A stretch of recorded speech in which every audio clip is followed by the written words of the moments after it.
Coco, querido, bueno, gracias por la presentación y también de compartir el panel. ¿Cómo es que podemos aportar después de los antecesores y las antecesoras que han sido muy ricos? Bueno, sobre todo con el Gallego Martínez, que es alguien a quien seguimos casi como un profe muchas veces para poder hacer cosas en territorio. Como bien decías,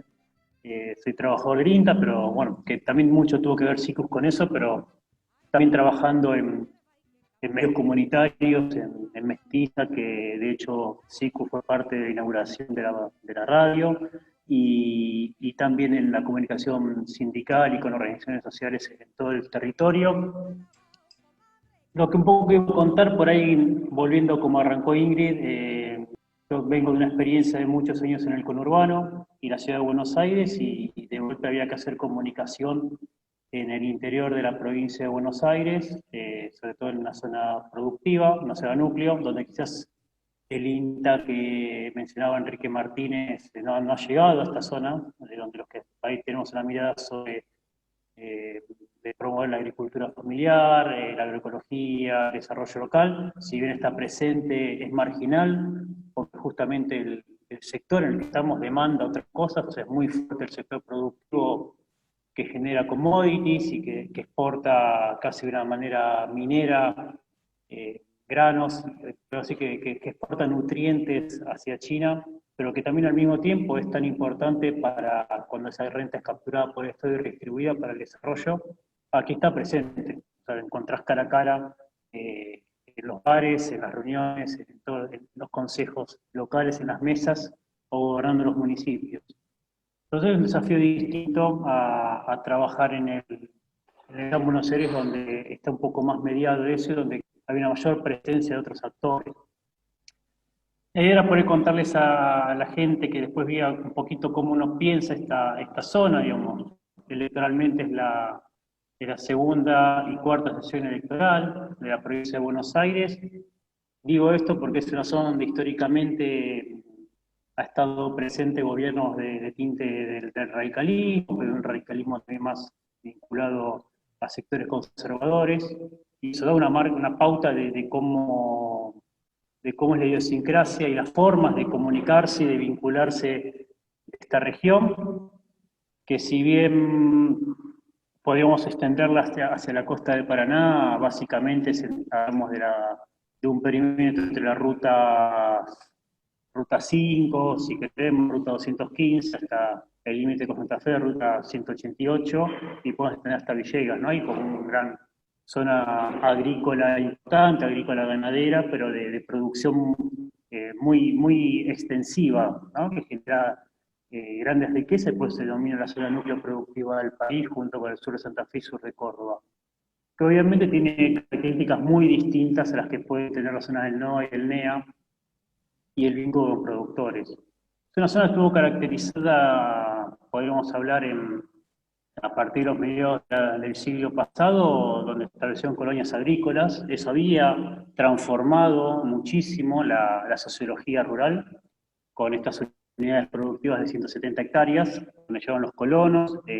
Para quien no lo conoce, en la época del peronismo, las grandes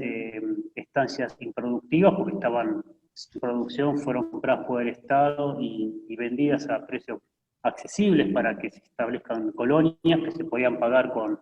en varios años, pero generalmente con una buena cosecha se cubría eso. Pero fue pasando no solo el cambio de modelo productivo, sino algo que pasa en estas zonas, que es la división de la tierra con las generaciones posteriores, y la unidad productiva de 150, 170 hectáreas se transformaron en unidades de 30, 40, 20 hectáreas, hasta 15 hectáreas, y con la extensión del modelo agrícola, que hay que reconocerlo, que este modelo agrícola, que si bien uno en confianza se lo critica, todo, hoy es la base económica de una economía primarizada. Ha logrado que ese dueño de la tierra, ya estamos hablando de estas zonas rojas, Junín, que hay muchísimos dueños de tierra de pocas hectáreas, lo ven como una actividad de renta. Si hacemos una analogía, cuando alguien decía Clarín se defiende como medio de comunicación, hasta como partido político, podríamos decir que acá hay muchos productores o dueños de tierra que actúan como rentistas y se defienden como productores. Y es una realidad en la cual el actor económicamente más fuerte son los pools de siembra, los contratistas que son los que administran esas grandes hectáreas, que son empresas hipertecnificadas, y cuando hablo de hipertecnificadas, que están en la punta de la tecnología a nivel mundial. Muchas veces, eh, de hecho, el rol del Estado acá y del INTA con estos sectores termina siendo de acompañamiento y de seguimiento y no de vanguardia como sí en otros actores de la economía. Es un poco para eh, ubicarnos y pensar que esta población rural ha decaído, que se ha mudado a las ciudades. Hay ciudades entre 10.000 y 50.000 habitantes, y Junín y Pergamino como las dos grandes ciudades de la zona con alrededor de 100.000 habitantes, pero muy vinculadas tanto a Rosario como a Buenos Aires,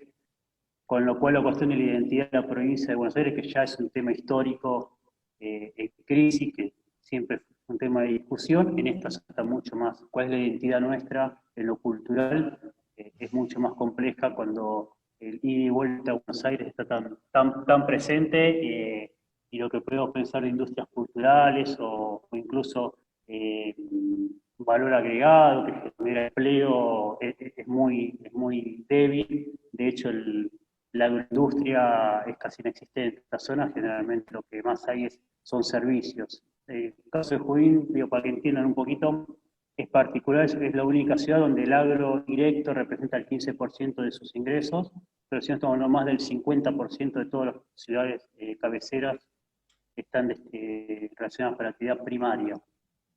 Con lo cual la generación de mano de obra es muy escasa, no hay industrias, y si bien en un momento hubo un crecimiento poblacional, es muy leve, podríamos hablar de que hace 20 años que está estancado, con lo cual la migración campo-ciudad habría que analizarlo un poco más, pero por lo que tenemos entendido y vamos viendo, va de los pequeños pueblos a las ciudades cabeceras a los conurbanos, porque aquí no, al no haber corredores industriales no se genera ese valor agregado que da mano de obra, y la desaparición, que esto, bueno, Martín plantea muchas veces, pero bueno, imagínense acá en la zona Tambera, tenemos la fábrica en Junín, por ejemplo, la Argenlac, que fue una fábrica local que hoy va a ser sede de la universidad para la carrera de Ingeniería de Alimentos, que está muy bueno, pero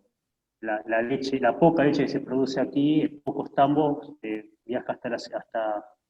hasta el conurbano y vuelve en el mismo camión hacia aquí. Con lo cual, bueno, estamos en una situación compleja para pensar estas cuestiones. Creo que discutir el modelo de desarrollo, de acumulación y distribución es importante, y muchas veces, ahora me metí un poco más en la comunicación, pero bueno, ese es el escenario en el cual trabajamos en la organización, trabajamos en el sindicato y también trabajamos en el Estado. Los que vivimos por ahí asumar esto una mirada que trataba de tomar ese rol de transformar internamente también a los técnicos y profesionales en una mirada del desarrollo local, de la economía social, y que también se dio truncada en los últimos 4 años, y que si bien en nuestra zona venía un poco más lenta que en otros lugares del país, como el conurbano o el INTA del norte, del NEA, que tuvo un desarrollo más importante. En términos de comunicación, hay que pensar que, como pasa en todos lados, me parece, pero acá lo vivimos, la agenda es marcada básicamente por los medios nacionales, la cabeza de la gente está pensada hacia los medios nacionales, y hay algunos medios locales, principalmente de las ciudades importantes, que siguen la agenda de los gobiernos locales a través de la pauta, y sí lo que ha pasado es una precarización muy fuerte del oficio del trabajador en comunicación, con lo cual exigir profesionalidad, digo, profesionalidad en el sentido de que el periodista pueda elegir su nota, pueda investigar,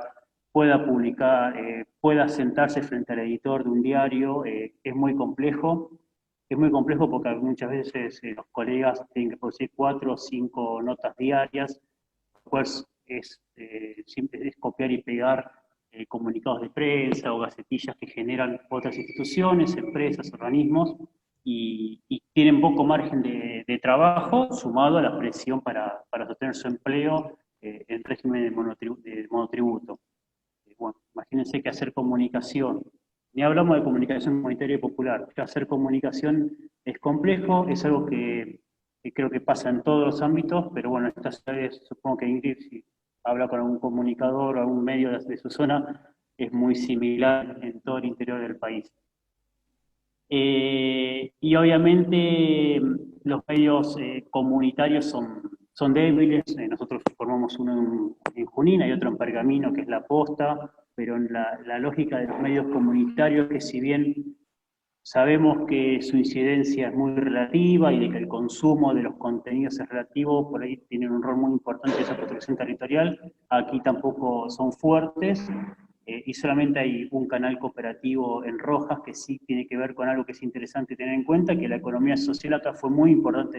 en esa época de creación de las colonias, y que con los años, sobre todo en la década de los 90, esas cooperativas de servicios, en Rojas tenemos la cooperativa Clifford, que brinda cable y que tiene un canal de televisión y que laburamos la verdad muy bien, pero tiene un perfil más de gerencia, y han perdido mucho su espíritu comunitario y popular. De hecho, Clifford es una cooperativa que ha nacido de la lucha popular, y si bien mantiene algo de eso, no tiene esa idea de cooperativa que sí vemos hoy en estos nuevos espacios que conforman los movimientos populares y sociales, con muchas más reivindicaciones. Entonces el tema es cómo hacemos comunicación en este escenario que parece complejo. Uno se imagina, es como que quiere hacer comunicación comunitaria en el barrio de Palermo, Belgrano, de la ciudad de Buenos Aires casi. Pero bueno, lo que sí vemos es que hay que desenamorarse un poco de las herramientas. Muchas veces creemos que vamos a resolver la comunicación si tenemos una radio fuerte, un canal fuerte, un diario fuerte, y la comunicación hay que pensarla como un proceso de construcción de sentidos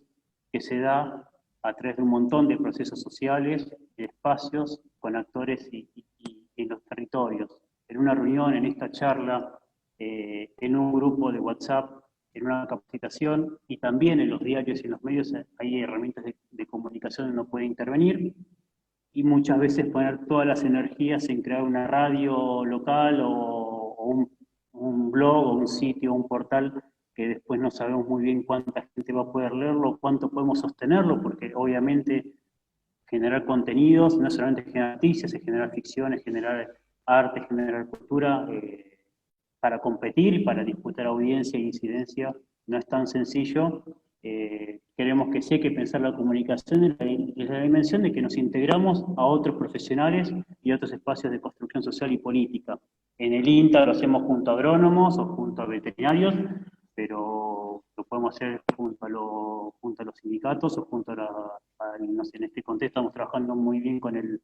Frente Agrario del Movimiento Evita, que acaba de inaugurar una huerta de varias hectáreas en Alem. Y bueno, hoy el trabajo que tiene es cómo pensar la comunicación de esa huerta, que va a tener que abastecer de verduras a un pueblo que es Colonia Alberdi y algunas verdulerías de Bedia. Entonces, cómo vendemos eso, cómo nos posicionamos, cómo nos mostramos,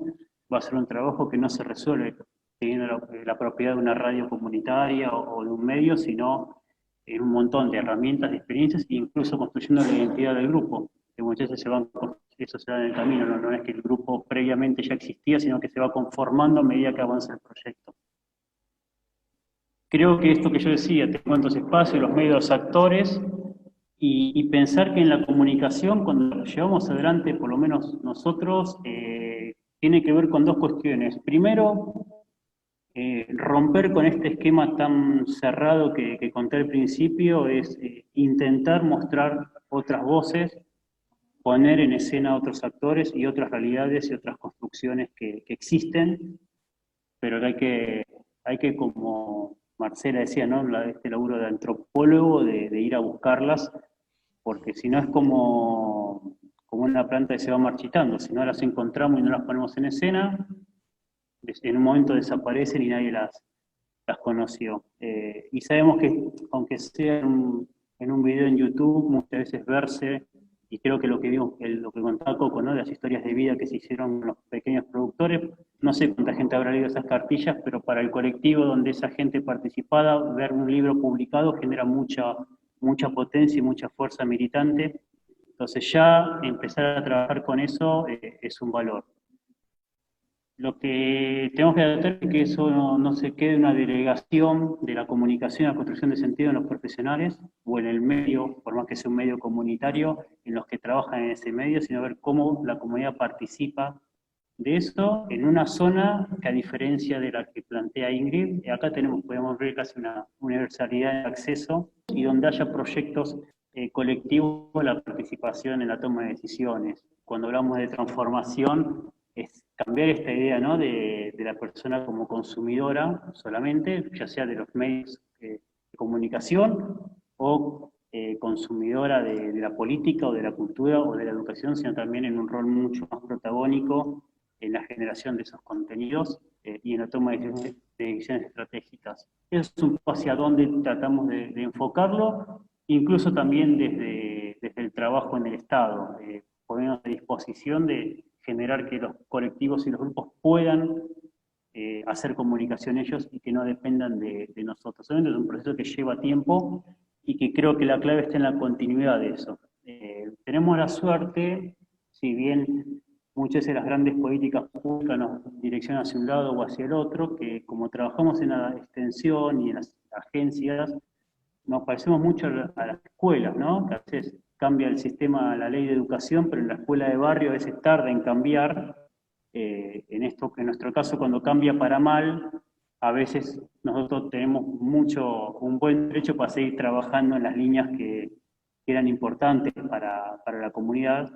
y eso nos da un poco de seguimiento, aunque no tengamos los recursos económicos o financieros, teniendo la capacidad y el recurso humano ya es un aporte importante para estas comunidades. Y vemos que hay oportunidades para trabajar en este escenario parecía hostil y donde el sujeto agrario, que en su momento fueron los productores federados y el chacarero va desapareciendo, empieza a sumarse. En primer lugar, bueno, están al tanto de todos los conflictos que hay con el tema de aplicaciones, uso de agroquímicos en las franjas urbanas. Las distintas políticas de ordenamiento territorial van generando hectáreas disponibles para la producción agroecológica de alimentos. Entonces eso está construyendo un nuevo actor que es el abastecimiento local, al menos de productos hortícolas de estación, ese actor disponible o esa oportunidad, porque muchas veces no tenemos los productores, pero empieza a estar en la agenda la necesidad de los distritos y los municipios para eso, empieza a estar. Eh, por otro lado, creo que otro tema para trabajar, y ahí justo le digo, ahí Coco tiene una pregunta que le iba a decir, es ver cómo generamos e instalamos la necesidad de que se empiece a generar valor agregado en origen. Hay mucha demanda de mano de obra, mucha necesidad de mano de obra dispuesta a esto, pero falta la capacidad de generar industria local, al menos de lo que en su momento se trabajó con la producción porcina hasta el 2015, que eran los sistemas de producción pyme de cama profunda que podía generar un montón de empleos alrededor de eso y bueno, obviamente después la dolarización de los precios César, mató a ese productor. Poco. César, vos sabés que Enrique Martínez es el abanderado de agregar valor in situ, ¿no es cierto? Él viene insistiendo en esta prédica, no solamente desde el INTI, lo viene haciendo desde antes de que ejerció esa presidencia del organismo INTI, sino viene desarrollando esta urgencia, dada la extensión territorial de nuestro país, que tenemos que agregar valor en el lugar donde se producen las materias primas. En un encuentro que hubo también aquí, en el Foro Abierto de la Economía Social y Solidaria, estuvo Pedro Peretti y nos dijo algo que todos sabemos, pero está bueno insistir. La mayoría de los alimentos que ingerimos y que llegan a nuestra mesa, en promedio, recorren 1000 kilómetros para llegar desde el lugar de donde nace la producción hasta donde los consumimos. Es un costo de logística gigantesco. Vos recién lo ejemplificaste con la leche, pero lo podemos decir también con la yerba, con el vino, en fin, eso para las bebidas y para los alimentos también. 1000 kilómetros de promedio es lo que transitan los alimentos por los caminos y las vías ferroviarias, y es, fíjate vos, cómo se saturan las rutas con camiones y camiones yendo de un lado para el otro, a veces cargados, a veces vacíos. Una verdadera locura que debería ser un tema geopolítico, estratégico a definir, y que seguramente Quique Martínez, cuando le toque el cierre, hará referencia. Bien, algo más, César, desde tu lugar de comunicador. Sí, eso está, ahí hay un tema que se engancha con lo de Ingrid, que es, bueno, uno, cómo trabaja esto de lo simbólico y los sentidos, y hay algo que, para no caer en cierto demagogia, vemos que la vuelta al campo, justo estoy citando un documental que está circulando, es muy compleja, al menos en nuestra zona. No es atractivo trabajar en la horticultura, no es atractivo ir a 20 kilómetros en camino de tierra, no es atractivo tener conexión, cuando quizás el esfuerzo puede ser ganarse el mismo dinero un joven siendo empleado de un supermercado. Entonces, nos da mucha responsabilidad a quienes trabajamos en la producción de contenidos y sentidos, cómo vamos promoviendo esto desde el uso de la palabra, de las imágenes y de proyectos que sean serios y sostenibles. Y eso implica que los proyectos tengan su dimensión simbólica. No solamente hacer el mapa de dónde van a conseguir los insumos y dónde van a vender, sino cómo se van a mostrar eso socialmente. Muchas veces mostramos que es local, muchas veces mostramos que es agroecológico, muchas veces mostramos que es producción de vecinos, o muchas veces mostramos que es más barato. Todas esas cuestiones las tenemos que ir trabajando, y no solamente es algo que lo vamos a resolver desde, en este caso, trabajar del INTA, o solamente lo vamos a resolver desde los espacios de comunicación o recursos que tengan los movimientos sociales, sino en articulación. Creemos que estamos en una situación muy compleja del país, que es difícil plantearlo, y, o sea, la gran discusión pasa por que la gente coma, por no tanto la asistencia, y que un montón de cuestiones de desarrollo, si no nos ponemos a discutirlas, si no nos ponemos en serio y no las acompañemos desde una construcción simbólica de esto, vamos a quedar bastante atrapados. Como decía vos, está por la producción de alimentos, pero por otro lado está la producción de commodities. Esas dos cosas suceden aquí en nuestra zona, y es el desafío que se tiene de todas las disciplinas. Y creo que la comunicación es una herramienta de esas, y y pensar lo comunitario como un espacio de participación de la gente en los procesos y la construcción de identidad en una zona donde justamente fue perdiendo su identidad, es el desafío que tenemos, al menos lo que nos toca de nuestra disciplina, pero también como militantes sociales.